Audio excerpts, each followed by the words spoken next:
Pinalipad ng mga estudyante sa Eastern Samar ang 50 wish lantern na sumisimbolo raw sa pagbangon mula sa hagupit ng Bagyong Yolanda. Samantala sa Taguig naman, mga saranggolang umiilaw at sumasayaw sa himpapawid ang ibinida.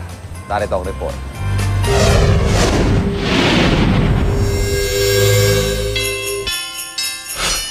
Nagbistulang alitap-tap ang 50 wish lantern na sabay-sabay na pinalipad sa kalangitan ng Canavid, Eastern Samar.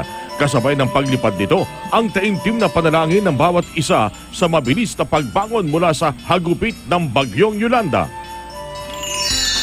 Mga saranggola naman ang pinalipad at nagpaningning sa langit sa Taguig.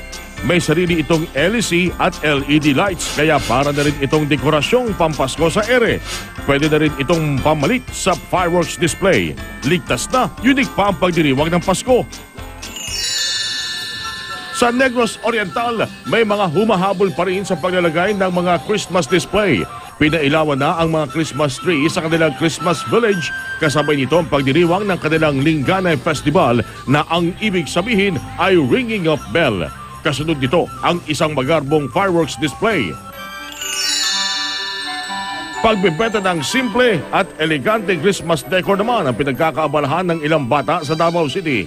Sasamantalahin daw nila ang ganitong pagkakataon para kumita at may pandagdag sa kanilang alawan sa pasukan.